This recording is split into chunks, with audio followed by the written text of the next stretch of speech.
Good afternoon everyone. GK GS की ज़बरदस्त class में आप सभी लोगों का बहुत बहुत स्वागत है। आज है 25 मई। आप सभी लोगों को पता है कि डेली हमारे चैनल पे 2:30 बजे जीके प्लस जीएस की जो है क्लासेस होती हैं, जिसमें 50 ऑब्जेक्टिव क्वेश्चंस करवाए जाते हैं और 3 नए टॉपिक्स डेली करवाए जाते हैं। तो फटाफट पेन कॉपी लेके सभी लोग रेडी हो जाएंगे। नोट्स आपको बनाना है, उसके बाद आपको 50 क्वेश्चन की प्रैक्टिस करना है। 50 में से अगर आपके 20 प्रश्न सही तो होते हैं तो आपकी जीके जीएस की तैयारी अच्छी है। तो चलिए इस क्लास को स्टार्ट करते हैं।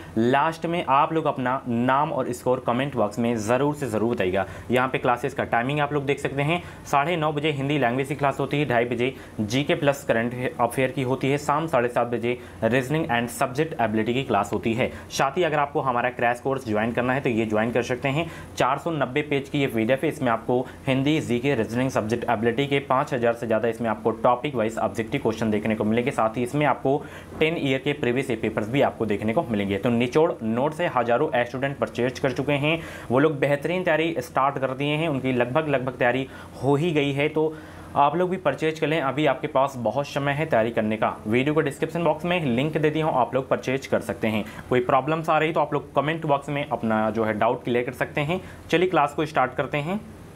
ये बहुत इंपॉर्टेंट है। जैसे कुछ पदार्थ के व्यापारिक नाम अक्सर एग्जाम में पूछ लिया जाता है। जैसे साधारण नमक का पूछ लिया जाए व्यापारिक नाम क्या होता है, धावन सोडा का क्या होता है व्यापारिक नाम। तो इनको आप लोग नोट कर लीजिए। एक तरफ पदार्थ और एक तरफ व्यापारिक नाम, ठीक है। इसमें जिसमें अंडरलाइन करूं उसी को आपको नोट करना है। पीडीएफ आपको टेलीग्राम चैनल पे मिल जाएगी। टेलीग्राम चैनल का नाम है एजुकेशन मिसाइल। इस वीडियो के डिस्क्रिप्शन बॉक्स में लिंक दे दी हूँ, आप लोग ज्वाइन हो सकते हैं। और चलिए सबसे पहले साधारण नमक का लिख लीजिए। साधारण नमक का व्यापारिक नाम होता है सोडियम क्लोराइड। उसके बाद धावन सोडा का लिखना है। ये बहुत एग्जाम में मतलब रिपीट होता ही रहता है। अगर व्यापारिक नाम पूछता है तो यही धावन सोडा, बेकिंग सोडा अक्सर एग्जाम में पूछा जाता है। तो धावन सोडा का जो व्यापारिक नाम है वो है सोडियम कार्बोनेट, बेकिंग सोडा का सोडियम बाइकार्बोनेट। ये इसमें स्टार लगा लीजिएगा, ये बहुत एग्जाम में रिपीट होते हैं। विरंजक चूर्ण यानी कि ब्लीचिंग पाउडर हो गया। नौशादर का अमोनियम क्लोराइड हो गया। उसके बाद चूने का पानी का जो है कैल्शियम हाइड्रोक्साइड हो गया, ठीक है। जिसमें अंडरलाइन कर रहा हूँ उसको नोट करना है। लाफिंग गैस का नाइट्रस ऑक्साइड हो गया। उसके बाद शुष्क बर्फ का ठोस कार्बन डाइऑक्साइड हो गया। उसके बाद जिप्सम का कैल्शियम सल्फेट हो गया। फटाफट नोट करें सभी लोग। और जितने भी लोग चैनल पे नए हैं सब्सक्राइब कर लेंगे, बेल आइकन को ऑल पे प्रेस कर लेंगे। बीएड में सरकारी कॉलेज में अगर आपको एडमिशन लेना है 2022 में तो बस आप लोग हमारे चैनल से जुड़ जाएं। जितना मटेरियल दिया जा रहा है उतना आप लोग पढ़ें, नोट्स बनाएं प्रॉपर। आप लोग कुछ डाउट्स वगैरह हो तो क्लियर करें। चलिए नोट कर लिए हैं, चलिए आगे। उसके बाद आप लोग लिखिए चौक का क्या होता है, कैल्शियम कार्बोनेट होता है। बिना बुझा चूना का कैल्शियम ऑक्साइड होता है। उसके बाद चूने का पत्थर का कैल्शियम कार्बोनेट होता है। इनको नोट करिए, फटाफट नोट करें। और इनके सूत्र भी आप लोग नोट कर लीजिएगा, सूत्र भी, ठीक है। जिनमें मैं अंडरलाइन किया हूँ उनके सूत्र भी आप लोग लिख लीजिएगा। चलिए संगमरमर का क्या होता है, व्यापारिक नाम कैल्शियम कार्बोनेट होता है। भारी जल का ड्यूटेरियम ऑक्साइड होता है। सिरका वेरी इंपॉर्टेंट है, यहाँ पे सिरका का एसिटिक अम्ल होता है, ठीक है, एसिटिक अम्ल होता है। उसके बाद मार्स गैस का बहुत पूछा जाता है तो मीथेन होता है, ठीक है। पूछा जाएगा कि मार्स गैस के मतलब रूप में किसे जाना जाता है तो मीथेन को जाना जाता है, ठीक है। चलिए इतना नोट करना था आपको। उसके बाद विटामिन के रासायनिक नाम। विटामिन ए की खोज पूछे तो 1913, हालांकि वर्ष ज़्यादा नहीं पूछा जाता है कि किस वर्ष खोज की गई थी किस विटामिन की। आपको इसका जो है रासायनिक नाम याद रखना है। जैसे विटामिन ए का रासायनिक नाम क्या होता है, रेटिनॉल होता है, स्टार लगाइए। विटामिन B1 का थायमिन होता है, स्टार लगाइए। विटामिन B2 का राइबोफ्लोविन होता है, इसमें भी स्टार लगाइए। विटामिन B3 का नियासिन होता है। सभी विटामिन के रासायनिक नाम आपको याद होने चाहिए। कौन से विटामिन में कौन सा स्रोत पाया जाता है, किस विटामिन की मतलब कारण जो है कौन सा रोग होता है, ये भी आपको पता होना चाहिए। अभी मैं पूरा क्लियर करवा दूंगा, ओके। चलिए यहाँ तक लिख लीजिए आप लोग। विटामिन B6 का उसके बाद लिख लीजिए। विटामिन B6 का पायरिडॉक्सिन होता है। विटामिन B7 ये बहुत पूछा जाता है तो विटामिन B7 का रासायनिक नाम है बायोटिन। विटामिन B12 ये बहुत इंपॉर्टेंट है। अगर एग्जाम में क्वेश्चन पूछ लिया कि किस विटामिन में कोबाल्ट धातु पाई जाती है तो विटामिन B12 में पाई जाती है। ये मोस्ट इंपॉर्टेंट क्वेश्चन है। तो विटामिन B12 का रासायनिक नाम है साइनोकोबाल्मिन। क्या है, साइनोकोबाल्मिन। उसके बाद विटामिन C का लिखिए, एस्कार्बिक अम्ल होता है इसका रासायनिक नाम। विटामिन D का कैल्सीफेरॉल होता है। विटामिन D का रासायनिक नाम क्या होता है, कैल्सीफेरॉल। विटामिन E का टोकोफेरॉल एंड विटामिन K का फिलोक्विनोन, ठीक है। ये तीनों बहुत इंपॉर्टेंट है, ओके। तो ये थे मतलब विटामिन के रासायनिक नाम। और भी विटामिन के क्वेश्चन है, जैसे आगे देखिए आप लोग, मतलब कौन सी विटामिन से जो है कौन सा रोग होता है। जैसे यहाँ पे एक तरफ आप लोग विटामिन लिख लीजिए, एक तरफ रोग। कौन से विटामिन से कौन सा रोग होता है। जैसे विटामिन ए की कमी से रतौंधी होता है, ठीक है। उसके बाद विटामिन B1 की कमी से बेरी रोग हो जाता है। विटामिन B2 की कमी से कीलोसिस या त्वचा का फटना हो जाता है। विटामिन B3 से मंदबुद्धि या बालों का सफ़ेद हो जाना होता है। उसके बाद विटामिन B5 से पेलाग्रा रोग हो जाता है। विटामिन B6 से एनीमिया रोग हो जाता है या चर्म रोग हो जाता है। ये इंपॉर्टेंट है आपका, ठीक है। विटामिन B7 की कमी से लकवा या शरीर में दर्द होता है, ठीक है। लकवा ज़्यादा पूछा जाता है तो विटामिन B7 की कमी से लकवा रोग हो जाता है। विटामिन B12 की कमी से रक्त क्षीणता और पांडु रोग हो जाता है। तो ये सभी रोग आपको मतलब लिखने हैं किस विटामिन से कौन सा रोग होता है। उसके बाद विटामिन सी, ये इंपॉर्टेंट है आप लगातार। विटामिन सी से कमी जो है होता है स्कर्वी एंड मसूड़ों का फूलना होता है। विटामिन डी की कमी से रिकेट्स एंड ऑस्टियोमलेशिया होता है रोग। रिकेट्स बहुत पूछा जाता है, ठीक है। विटामिन ई से नपुंसकता और बंधता आती है। उसके बाद विटामिन के से रक्त का थक्का न जमना, ठीक है। ये इंपॉर्टेंट है, बहुत इंपॉर्टेंट है। तो विटामिन के की कमी से जो है रक्त का थक्का न जमना पूछा जाएगा कि रक्त का थक्का जो है किस विटामिन से संबंधित है, विटामिन के आपको याद रखना है। चलिए अब ऑब्जेक्टिव क्वेश्चन को सॉल्व करते हैं। सबसे पहला क्वेश्चन आपकी स्क्रीन पे आ गया है। चांदी हवा में डॉट डॉट किसकी उपस्थिति के कारण संचारित हो जाती है। फर्स्ट का राइट आंसर बताने का प्रयास करेंगे सभी लोग। चांदी हवा में किसकी उपस्थिति के कारण संचारित हो जाती है। वेरी इंपॉर्टेंट क्वेश्चन है आपके एग्जाम के लिए। जितने भी लोग चैनल से नए हैं सब्सक्राइब कर लेंगे। एक विश्वास के साथ आप लोग जुड़े रहें। बीएड एंट्रेंस एग्जाम बहुत ही अच्छे नंबरों से आपका क्लियर होगा। बस जितना मटेरियल दे रहा हूँ इसे आप लोग तैयार करते हुए चलेंगे और आगे जैसे आपका एडमिशन हो जाता है उसके बाद टेट सीटेट एग्ज़ाम आप लोग जब देंगे उसे मैं आपको बताऊंगा कि कैसे आपको फर्स्ट अटैम्प्ट में क्लियर करना है। मात्र 20 दिन में 15 से 20 दिन पढ़ के आप लोग सीटेट एग्ज़ाम को क्वालिफाई कर सकते हैं। वो ट्रिक्स मैं आपको बताऊंगा, बस जुड़ जाएं, आगे भी आपको हेल्प मिलेगी। टीचर बनना है तो बस आप लोग जुड़े रहें, ऑथेंटिक अपडेट आपको इस चैनल से मिलेगी, ठीक है। तो चांदी हवा में किसकी उपस्थिति के कारण जो है संचारित हो जाती है, हाइड्रोजन सल्फाइड के कारण जो है संचारित हो जाती है। तो ऑप्शन इसका बी वाला बिल्कुल करेक्ट हो जाएगा। नेक्स्ट क्वेश्चन, निम्नलिखित में से कौन सा रेडियोधर्मी तत्व है। बताइए कौन सा जो है रेडियोधर्मी तत्व है। यहाँ पे कोबाल्ट हो गया, कोबाल्ट मैंने बताया था ना, कोबाल्ट धातु अगर पूछे तो किस विटामिन में पाया जाता है, विटामिन B12 में पाया जाता है कोबाल्ट धातु। यूरेनियम हो गया, क्रोमियम हो गया, आर्गन हो गया। तो कौन सा रेडियोधर्मी तत्व है ये आपको बताना है। दूसरा का जवाब देने का प्रयास करेंगे। तो इसमें आपको बता दूं मैं, रेडियोधर्मी तत्व जो है आपका वो है यूरेनियम। क्या है, यूरेनियम है। ऑप्शन इसका बी वाला बिल्कुल करेक्ट हो जाएगा। नेक्स्ट क्वेश्चन आपकी स्क्रीन पे है, संवैधानिक उपचारों का अधिकार किसके तहत आता है। Very very important question, star लगा के नोट कर लीजिएगा, बहुत ही तगड़ा प्रश्न है ये, एग्जाम में पूछा जा सकता है। तो संवैधानिक उपचारों का अधिकार किसके तहत आता है, कानूनी अधिकार के तहत या मौलिक अधिकार के तहत या मानव अधिकार के तहत या प्राकृतिक अधिकार के तहत। सभी लोग जवाब देंगे। आंसर सोचने का ज़्यादा समय चाहिए तो आप लोग वीडियो को रोक भी सकते हैं, बट सभी लोग हर क्वेश्चन का जवाब देते हुए चलेंगे। और क्लास के बारे में अपना फीडबैक ज़रूर दिया करें, कैसी आप लोगों को क्लास लगती है, हेल्पफुल लगती है कि नहीं लगती है। अगर आप लोग किसी गवर्नमेंट एग्ज़ाम या किसी भी कॉम्पिटिटिव एग्ज़ाम के प्रिपरेशन किए होंगे तो क्वेश्चंस के लेवल आपको पता चल रहा होगा कि मैं किस लेवल के क्वेश्चंस करवा रहा हूँ। तो अगर आप लोग फर्स्ट टाइम प्रिपरेशन करें तो एक विश्वास के साथ आप लोग जुड़े रहें, आपको सही दिशा में मतलब ले जाऊँगा, वही क्वेश्चंस दूंगा जो एग्ज़ाम में पूछे जाते हैं। इधर उधर आपको भटकना नहीं है, बस जुड़े रहें, एक चैनल से आप लोग जुड़े रहें, बेहतरीन आपको मटेरियल दिया जाएगा। तो संवैधानिक उपचारों का अधिकार किसके तहत आता है, तो ये आता है आपका मौलिक अधिकार के जो है तहत आता है। ऑप्शन इसका बी वाला बिल्कुल करेक्ट हो जाएगा। चलिए, निम्न में से किस पाचन अंग में अम्ल होता है। बताइए किस पाचन अंग में अम्ल होता है। अगर एग्जाम में पूछ लिया कि पाचन जो है कहाँ से शुरुआत होता है तो मुख से शुरुआत होता है, ये बहुत एग्जाम में पूछा जाता है। पाचन की जो प्रक्रिया होती है वो मुख से स्टार्ट होती है। तो पाचन अंग में जो अम्ल होता है, किस पाचन अंग में अम्ल होता है, ये पूछे तो आमाशय में होता है, ठीक है। ऑप्शन इसका ए वाला बिल्कुल करेक्ट हो जाएगा। इंपॉर्टेंट क्वेश्चन है आपके एग्जाम के लिए, ये इसी तरह के क्वेश्चंस आपके एग्जाम में पूछे जाते हैं, ठीक है। चलिए नेक्स्ट क्वेश्चन यहाँ पे देखिए, पाक जलडम रुमध तथा मन्नार की खाड़ी द्वारा निर्मित तंग समुद्री जलमार्ग के कारण इनमें से कौन सा देश भारत से अलग स्थित है। स्टार लगाइए इस क्वेश्चन में, सभी लोग नोट करेंगे सभी लोग। तो वो जो देश है भारत से अलग स्थित है वो है आपका श्रीलंका, ठीक है। ऑप्शन इसका सी वाला बिल्कुल करेक्ट हो जाएगा। चलिए नेक्स्ट क्वेश्चन यहाँ पे देखिए, निम्नलिखित में से कौन सा रेशा सबसे मजबूत प्राकृतिक रेशे के रूप में जाना जाता है। बहुत ही अच्छा प्रश्न है। निम्नलिखित में से कौन सा रेशा सबसे मजबूत प्राकृतिक रेशे के रूप में जाना जाता है। 6 का जवाब देने का प्रयास करेंगे।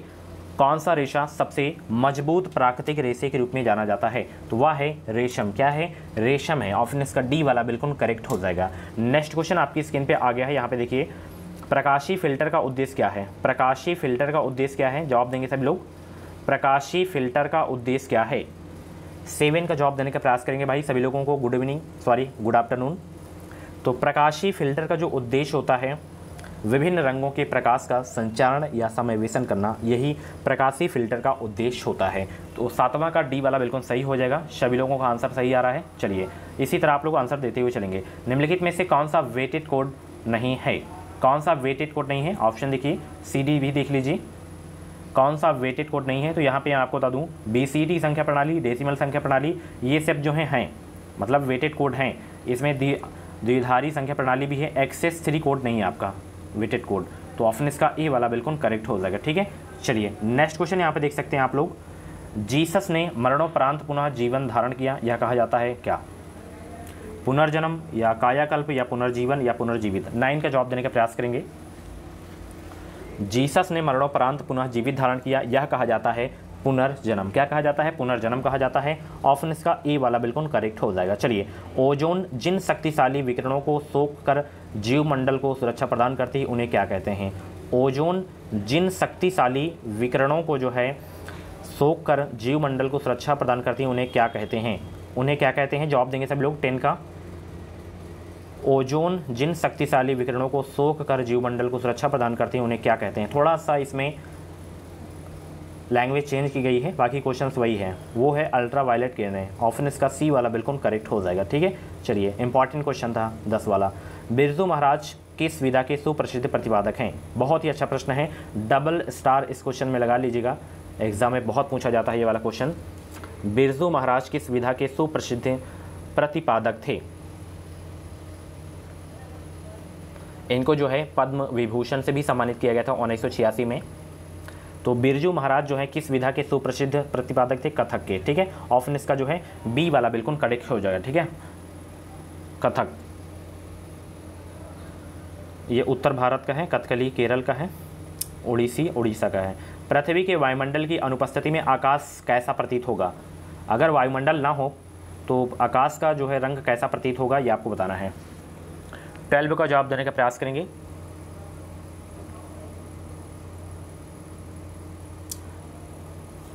तो पृथ्वी के वायुमंडल की अनुपस्थिति में आकाश का जो प्रतीत होगा रंग जो है वो होगा काला। ऑप्शन इसका डी वाला बिल्कुल करेक्ट हो जाएगा। भारतीय राष्ट्रीय कांग्रेस की प्रथम महिला अध्यक्ष कौन थी? वेरी इंपॉर्टेंट क्वेश्चन, स्टार लगा के नोट कर लीजिएगा सभी लोग।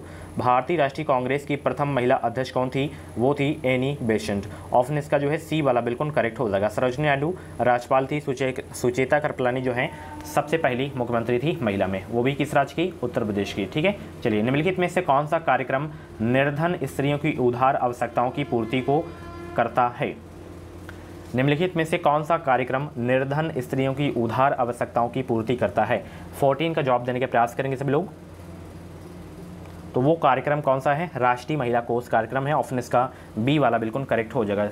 राष्ट्रीय महिला कोष ये जो है कार्यक्रम स्त्रियों की उदार आवश्यकताओं की पूर्ति करता है। ऑप्शन इसका बी वाला बिल्कुल करेक्ट हो जाएगा। ठीक है, इसका गठन कब किया गया था? एग्जाम में पूछ लिया तो 1993 आपको याद रखना है। ठीक है, चलिए नेक्स्ट क्वेश्चन। भारत के नियंत्रक एवं महालेखक परीक्षक लेखा जोखा संबंधी रिपोर्ट किसको जो है प्रस्तुत करता है? बहुत ही अच्छा प्रश्न है, स्टार लगा लीजिएगा इस क्वेश्चन में आप लोग। भारत के नियंत्रक एवं महालेखक परीक्षक लेखा जोखा संबंधी रिपोर्ट किसको प्रस्तुत करते हैं? तो ये जो है प्रस्तुत करते हैं राष्ट्रपति को। किसको? राष्ट्रपति को जो है प्रस्तुत करते हैं। ऑप्शन इसका सी वाला बिल्कुल करेक्ट हो जाएगा। अगले प्रश्न की ओर चलते हैं। यहाँ पे देख सकते हैं प्रथम बौद्ध परिषद कहाँ आयोजित हुई थी? ये सारे के सारे क्वेश्चंस मैं टॉपिक वाइज क्लास में करवा चुका हूँ। अगर आप लोग टॉपिक वाइज क्लासेस को या पिछली क्लासेस को नहीं देखें तो आप लोग प्ले लिस्ट में जाइए। प्ले लिस्ट में आपको सभी सब्जेक्ट की इंपॉर्टेंट क्लासेस मिल जाएंगी। प्रॉपर नोट्स बनाइए आप लोग। चलिए, प्रथम बौद्ध परिषद कहाँ आयोजित हुई थी?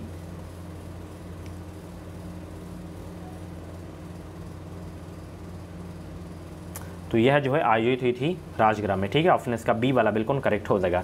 इंपॉर्टेंट क्वेश्चन है आपके एग्जाम के लिए। ठीक है, चलिए नेक्स्ट क्वेश्चन देखते हैं। पश्चिमी व पूर्वी घाटों का मिलन कहाँ होता है? पश्चिमी व पूर्वी घाटों का मिलन कहाँ होता है? 17 का जवाब देने का प्रयास करेंगे। पश्चिमी व पूर्वी घाटों का मिलन कहाँ होता है? तो पश्चिमी व पूर्वी घाटों का मिलन जो होता है वो नीलगिरी की पहाड़ियों में होता है। ऑप्शन इसका ए वाला बिल्कुल करेक्ट हो जाएगा। बहुत ही इंपॉर्टेंट क्वेश्चन है आपके एग्जाम के लिए। चलिए, सातवाहन साम्राज्य के संस्थापक कौन थे? स्टार लगा के नोट कर लीजिएगा, पूछा जा सकता है एग्जाम में। सातवाहन साम्राज्य के संस्थापक कौन थे? तो सातवाहन साम्राज्य के जो संस्थापक थे वो थे सिमुक। ऑप्शन इसका बी वाला बिल्कुल करेक्ट हो जाएगा। इंपॉर्टेंट क्वेश्चन है आपके एग्जाम के लिए। चलिए, भारतीय राष्ट्रीय कांग्रेस का प्रथम विभाजन उसके कहाँ के सत्र में हुआ था? कहाँ के सत्र में हुआ था? 19 का जवाब देने का प्रयास करेंगे। भारतीय राष्ट्रीय कांग्रेस का प्रथम विभाजन उसके कहाँ के सत्र में हुआ था? तो ये जो है 1907 सूरत अधिवेशन में हुआ था। ठीक है, ऑप्शन इसका जो है सी वाला बिल्कुल करेक्ट हो जाएगा। इंपॉर्टेंट क्वेश्चन है आपके एग्जाम के लिए। नेक्स्ट क्वेश्चन यहाँ पे देख सकते हैं, सिलिका जेल क्या है? भाई बताइए सभी लोग, सिलिका जेल क्या है? सिलिका जेल क्या है बताइए सभी लोग, सिलिका जेल क्या है? तो सिलिका जेल जो है एक सुखाने वाला पदार्थ है। क्या है? सुखाने वाला पदार्थ है। ऑप्शन इसका सी वाला बिल्कुल करेक्ट हो जाएगा। चलिए अगले प्रश्न की ओर चलते हैं। किस सुपरफास्ट रेलगाड़ी के एयर कंडीशन डिब्बों में ब्रेल सिग्नलों की सुविधा है? 21 का जवाब देंगे। किस सुपरफास्ट रेलगाड़ी के एयर कंडीशन डिब्बों में ब्रेल सिग्नलों की सुविधा है? तो वो है रेलगाड़ी पुरुषोत्तम एक्सप्रेस। ऑप्शन इसका ए वाला बिल्कुल करेक्ट हो जाएगा। ठीक है, जिसमें ब्रेल सिग्नलों की सुविधा है। ठीक है, ब्रेल का मतलब आप लोग समझ ही रहे होंगे। जैव उर्वरक नाइट्रोजन को निम्नलिखित में से किस में परिवर्तित करते हैं? जैव उर्वरक नाइट्रोजन को निम्नलिखित में से किस में परिवर्तित करते हैं? नाइट्रेट में या अमोनिया में या नाइट्रोजिनस में या एमिनो एसिड में? 22 को जवाब देने का प्रयास करेंगे। जैव उर्वरक नाइट्रोजन को निम्नलिखित में से किस में परिवर्तित करते हैं? अमोनिया में परिवर्तित करते हैं। ऑप्शन इसका बी वाला बिल्कुल करेक्ट हो जाएगा। शिव थापा का संबंध इनमें से किस खेल से है?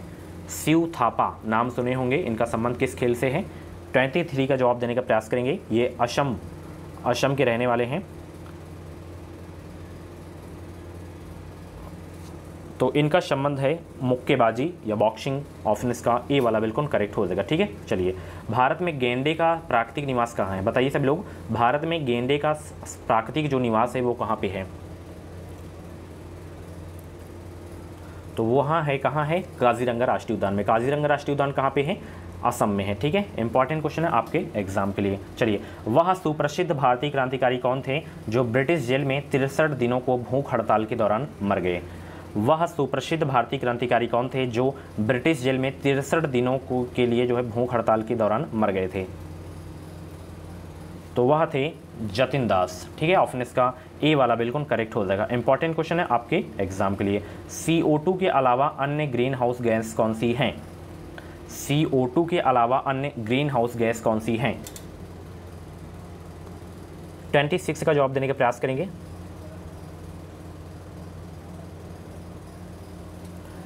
तो यहाँ पे CH4 है। ठीक है, मीथेन। ऑप्शन इसका जो है ए वाला बिल्कुल करेक्ट हो जाएगा। और भी हैं, जैसे CO2 हो गया, बता ही दिया, CH4 हो गया, CFC हो गया, ये सब मीथेन ग्रीन हाउस गैसें हैं। ठीक है, चलिए, भारत की राष्ट्रीय आय का संकलन कौन करता है? बहुत ही गजब का प्रश्न है। एग्जाम में इसी तरह के क्वेश्चन पूछे जाते हैं, क्या पता यही इस वर्ष पूछ लिया जाए। तो भारत की राष्ट्रीय आय का संकलन कौन करता है? भाई करते हैं कौन? केंद्रीय सांख्यिकी संगठन यानी कि CSO। इसका मुख्यालय कहाँ पे है? न्यू दिल्ली में। अक्सर एग्जाम में पूछा जाता है। तो भारत की राष्ट्रीय आय का संकलन कौन करता है? केंद्रीय सांख्यिकी संगठन CSO। ऑप्शन इसका डी वाला बिल्कुल करेक्ट हो जाएगा। नेक्स्ट क्वेश्चन, भारत के उच्चतम न्यायालय की केंद्र और राज्यों के बीच विवादों के निर्णय की शक्ति किसके अधीन आती है? भारत के उच्चतम न्यायालय की केंद्र और राज्यों के बीच विवादों के निर्णय की शक्ति किसके अधीन आती है? तो यह आती है मूल क्षेत्राधिकारी के जो है अधीन आती है। ऑप्शन इसका बी वाला बिल्कुल करेक्ट हो जाएगा। ठीक है, चलिए, वीडियो को लाइक करें सभी लोग, वेट कर रहा हूँ मैं सभी का लाइक का। भाई सभी लोग लाइक करें वीडियो को, सभी लोग वीडियो को लाइक कर देंगे जितने भी लोग क्लास को देख रहे हैं। क्लास हेल्पफुल लग रही हो तो प्लीज़ वीडियो को लाइक करें, और जितने भी लोग चैनल पर नए हैं सब्सक्राइब कर लेंगे। बीएड की अपडेट आपको समय समय से मिलती रहे। सत्यमेव जयते शब्द जो है किस उपनिषद से लिया गया है? ये बहुत ही इंपॉर्टेंट क्वेश्चन है, ये अक्सर एग्जाम में रिपीट होता ही रहता है। तो सत्यमेव जयते ये लगभग क्वेश्चंस पता भी होगा। तो ये जो है लिया गया है मुंडको उपनिषद से लिया गया है। ठीक है, ऑप्शन इसका बी वाला बिल्कुल करेक्ट हो जाएगा। चलिए अगले प्रश्न को चलते हैं। जब ग्रेफाइट जो है चट्टानें रूपांतरित होती है तो उनसे क्या बनता है? क्वेश्चन क्या पूछ रहा है? जब ग्रेफाइट चट्टानें रूपांतरित होती हैं तो उनसे क्या बनता है? 30 के जवाब देने के प्रयास करेंगे। जब ग्रेफाइट चट्टानें रूपांतरित होती हैं तो उनसे क्या बनता है, तो उनसे बनता है नाइस। क्या बनता है? नाइस बनता है। ऑप्शन इसका जो है बी वाला बिल्कुल करेक्ट हो जाएगा। ठीक है, चलिए नेक्स्ट क्वेश्चन यहाँ पे देख सकते हैं। नाइस की स्पेलिंग ये वाली नहीं होगी जो आप लोग कमेंट किया करते हैं। नाइस की स्पेलिंग ये होती है GNEISS, ये होती है। ठीक है, चलिए निम्नलिखित में से क्या ऊर्जा का वाणिज्यिक स्रोत है? ऊर्जा का वाणिज्यिक स्रोत क्या है? 31 का जवाब देने के प्रयास करेंगे। ऊर्जा का वाणिज्यिक स्रोत है प्राकृतिक गैस। क्या है? प्राकृतिक गैस है। ऑप्शन इसका डी वाला बिल्कुल करेक्ट हो जाएगा। चलिए नेक्स्ट क्वेश्चन, पश्च बंकन सप्लाई वक्र का संबंध किस बाजार से है? जवाब देंगे सभी लोग 32 का। पश्च बंकन सप्लाई वक्र का संबंध किस बाजार से है? तो इसका संबंध जो है श्रम से है। किसका संबंध है? मतलब किससे संबंध है? श्रम से है। ऑप्शन इसका बी वाला बिल्कुल करेक्ट हो जाएगा। चलिए सूचना प्रौद्योगिकी में एसोसिएटिव मेमोरी को क्या कहते हैं? सूचना प्रौद्योगिकी में एसोसिएटिव मेमोरी को क्या कहते हैं? 33 का जवाब देने का प्रयास करेंगे। सूचना प्रौद्योगिकी में एसोसिएटिव मेमोरी को क्या कहते हैं? उसे कहते हैं कंटेंट एड्रेसेबल मेमोरी। क्या कहते हैं? Content addressable memory. ऑप्शन इसका सी वाला बिल्कुल करेक्ट हो जाएगा। चलिए अर्धचालक में उपयुक्त विशुद्धाओं को मिलाने को क्या कहते हैं? अर्धचालक में उपयुक्त विशुद्धाओं को मिलाने को क्या कहते हैं?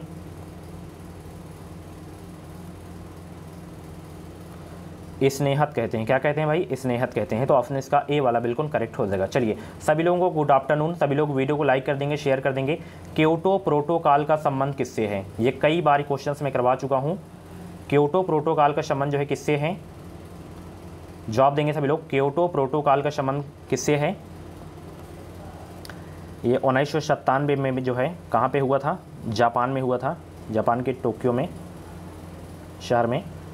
तो इसका जो संबंध है माय डियर फ्रेंड्स जलवायु परिवर्तन से है। ठीक है, ऑप्शन इसका बी वाला बिल्कुल करेक्ट हो जाएगा। ठीक है, जापान के टोक्यो शहर में हुआ था दिसंबर 1997 में। ठीक है, चलिए इब्राहिम अल-काज़ी निम्नलिखित में से किस क्षेत्र में प्रसिद्ध शख्सियत हैं? इब्राहिम अल-काज़ी निम्नलिखित में से किस क्षेत्र में प्रसिद्ध शख्सियत हैं? नाट्य मंच में जो है प्रसिद्ध शख्सियत हैं इब्राहिम अल-काज़ी। ऑप्शन इसका सी वाला बिल्कुल करेक्ट हो जाएगा। चलिए स्कोडा जिसने बाजार में अपनी सेडान रैपिड उतारी मूलतः किस देश के ऑटोमोबाइल जो है निर्माता हैं? स्कोडा सुना भी होगा कंपनी का नाम आप लोग। चेक गणराज्य की है। ठीक है, ऑप्शन इसका डी वाला बिल्कुल करेक्ट हो जाएगा। क्षत्रिय किस राज्य का शास्त्रीय नृत्य है? क्षत्रिय जो है किस राज्य का शास्त्रीय नृत्य है? 38 का जवाब देने का प्रयास करेंगे सभी लोग। अगर टोटल पूछे कि कितने भारतीय शास्त्रीय नृत्य हैं तो 8 हैं, ये भी बहुत पूछा जाता है। तो क्षत्रिय किस राज्य का शास्त्रीय नृत्य है? असम राज्य का है। ऑप्शन इसका सी वाला बिल्कुल करेक्ट हो जाएगा। ठीक है, चलिए कैलाश का प्रसिद्ध शैल कटाई निर्मित मंदिर स्थित है कहाँ? कैलाश का प्रसिद्ध शैल कटाई निर्मित मंदिर स्थित है कहाँ? अजंता में, बादामी में, कोणार्क में, एलोरा में। तो यह स्थित है एलोरा में। ऑप्शन इसका डी वाला बिल्कुल करेक्ट हो जाएगा। चलिए यदि किसी राज्य के विधानमंडल में बजट गिर जाता है तो क्या होता है? यदि किसी राज्य के विधानमंडल में बजट गिर जाता है तो क्या होता है? तो होता है मुख्यमंत्री सहित मंत्रिपरिषद को त्याग पत्र देना पड़ता है। ऑप्शन इसका सी वाला बिल्कुल करेक्ट हो जाएगा। निम्नलिखित में से किस अखबार का गांधी जी ने दक्षिण अफ्रीका में संपादन किया था? बताइए, ये क्वेश्चन परसों अभी मैं करवाया था ना, परसों करवाया था कि नहीं करवाया था? तो इंडियन ओपिनियन समाचार पत्र का जो है संपादन महात्मा गांधी जी दक्षिण अफ्रीका में किए थे। महात्मा गांधी जो है दक्षिण अफ्रीका से भारत कब आए थे? 1915 में आए थे। ये भी आपको पता होना चाहिए। तो इंडियन ओपिनियन इसका राइट आंसर हो जाएगा। चलिए सबसे बड़ा टापू बताइए कौन सा है? सबसे बड़ा टापू बताइए कौन सा है इसमें? तो सबसे बड़ा टापू है कहाँ पे? ग्रीनलैंड में है। ऑप्शन इसका ए वाला बिल्कुल करेक्ट हो जाएगा। ठीक है, चलिए मीबोवियन ग्रंथि किसमें होती है? मीबोमियन ग्रंथि किसमें होती है? यह होती है कहाँ? यह होती है आँख में होती है, आई में। ठीक है, ऑप्शन इसका ए वाला बिल्कुल करेक्ट हो जाएगा। किस शहर में भारत का पहला डाकघर एटीएम खोला गया? बहुत ही अच्छा प्रश्न है। किस शहर में भारत का पहला डाकघर एटीएम खोला गया? तो यह खोला गया था चेन्नई में। कहाँ पे खोला गया था? चेन्नई में। ठीक है, चेन्नई कहाँ पे है? तमिलनाडु। तमिलनाडु की राजधानी है चेन्नई। भारत में आर्सेनिक समस्या मुख्य रूप से किस कारण से है? आर्सेनिक समस्या जो है इंडिया में किस कारण से है? 45 को जवाब देने का प्रयास करेंगे। भारत में आर्सेनिक समस्या मुख्य रूप से किस कारण से है? तो मुख्य कारण जो है प्रभावित क्षेत्रों में भूजल का अत्यधिक दोहन, इसी की समस्या मतलब है भारत में आर्सेनिक समस्या। ठीक है, सी वाला बिल्कुल करेक्ट हो जाएगा। अगला प्रश्न तो बहुत ही इंपॉर्टेंट है कि शरीर में श्वेत रक्त कणों का मुख्य कार्य क्या होता है। WBC का कार्य क्या होता है? तो WBC का जो कार्य होता है रोगों के विरुद्ध शरीर का रक्षण करना, यानी कि रोग प्रतिरोधक क्षमताओं से जो है लड़ता है WBC। तो ऑप्शन इसका डी वाला बिल्कुल करेक्ट हो जाएगा। बताइए विटामिन कौन सा विटामिन जो है जल में घुलनशील होता है? मैंने आपको ट्रिक भी बताया था, W से वाटर एंड B और C, WBC करके याद रखना है। तो विटामिन B और C जो है जल में घुलनशील होते हैं, तो बी वाला बिल्कुल करेक्ट हो जाएगा। अब आप लोग बताइए वसा में कौन कौन से घुलनशील होते हैं विटामिन वसा में? बताइए सभी लोग। चलिए, अर्थशास्त्र की दृष्टि से यदि बिना किसी को बदतर बनाए किसी और की बेहतरी संभव है तो वह स्थिति कैसी होती है? तो वह स्थिति होती है परेटो श्रेष्ठ। ऑप्शन इसका डी वाला बिल्कुल करेक्ट हो जाएगा। ग्रीन हाउस प्रभाव का क्या अभिप्राय है? ग्रीन हाउस प्रभाव का क्या अभिप्राय है? तो वायुमंडलीय गैसों के कारण सौर ऊर्जा को रोकना, ये जो है ग्रीन हाउस प्रभाव का अभिप्राय है। ऑप्शन इसका सी वाला बिल्कुल करेक्ट हो जाएगा। चलिए लास्ट क्वेश्चन। जनरल डायल जो है, जो जलियांवाला बाग नरसंहार का दोषी था, जिसके द्वारा मारा गया था, किसके द्वारा मारा गया था ये जनरल डायल? तो ये उधम सिंह के द्वारा जो है मारा गया था। तो ऑप्शन इसका सी वाला बिल्कुल करेक्ट हो जाएगा। ठीक है, चलिए आप लोग बताइए जलियांवाला बाग जो हत्याकांड हुआ था ये कब हुआ था? ठीक है, और 50% में से आपके जितने भी प्रश्न सही हुए हो तो आप लोग अपना नाम और स्कोर कमेंट बॉक्स में जरूर बताइएगा। और ऐसी ही क्लासेस देखने के लिए आप लोग हमारे चैनल से जुड़ जाएं। चैनल को सब्सक्राइब करके बेल आइकन को ऑल पे प्रेस कर लीजिएगा। इस चैनल के माध्यम से आपको निश्चित ही मदद मिलेगी। थैंक यू, मिलते हैं अगली वीडियो पे।